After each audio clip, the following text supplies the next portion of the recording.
In today's Illustrator tutorial, you'll learn how to easily apply poses to your flat style character, how to quickly trace your illustrations, and how to apply colors. You're watching TNT tutorials, let's move on! In previous tutorial, I explained how to apply any proportions to a character without thinking. So today we'll start with these stylized character proportions. You can start building your character body right in Illustrator.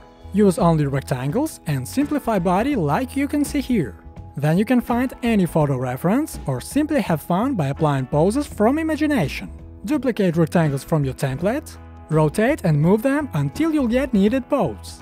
This is a great practice to understand how it's easy to apply poses in flat style. After this, you have three options. You can draw this applied pose with pencil on paper to draw your character on top of these rectangles. Also, you can simply keep this pose in mind and draw sketch remembering all that rectangles. And in case if you have a tablet, you can bring this template to Photoshop and draw your character in a separate layer. This time I choose third way, but in real life I keep proportions in my head and I don't need any rectangles. If you're a beginner, don't hesitate to use this method until you'll become confident in drawing. Honestly, I think that this kind of workflow is pretty time-saving, so I think from now I'll use it time after time in my character design. You can download this sketch by joining me on Patreon. Now let me show you crucial tips to trace and color your character design on the fly. I use overlapping method to trace my sketches because it allows to trace super fast and easy. I turn on some music and enjoy the process. The main thing to know is that to quickly stop creating line and jump right to the next one, you need to hold Ctrl or Command and click somewhere. As you can see, we don't need to trace full shapes. This is the main benefit of overlapping method. But this is not the only reason why I love it so much. I think the strongest benefit of this tracing method is how further rendering goes. It works the best when you have many objects, complex shapes, and you really just want to get things done instead of taking care of each small piece of your illustration. Meanwhile, tracing is done, and you can see that all lines are overlapping. You might want to pick the Shape Builder tool to cut all tails, but this is the wrong way. Let me show you how to avoid any issues and get 100% straightforward workflow. I don't do this usually, but if you're not confident in overlapping, you can select all, pick the Shape Builder tool and simply target all areas to make sure that they will be separated one from another. If not, apply overlapping better and try once again.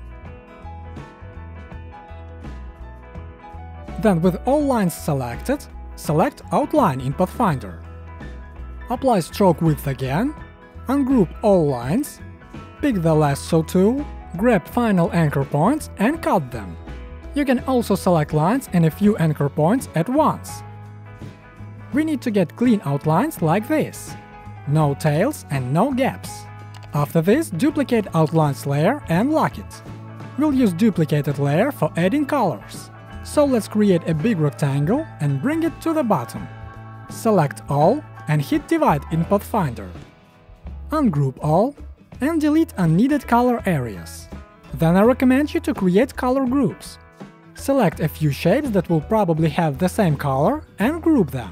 All that's left to do is to apply colors, which might be challenging for some of you. So I recommend you to check out my tutorial on how to pick colors from photos, how to create your own color palettes, and then apply them to your illustrations on a fly without any problems. To add patterns, I use Clipping Mask. Duplicate main shape, select needed objects, right-click, and hit Make Clipping Mask.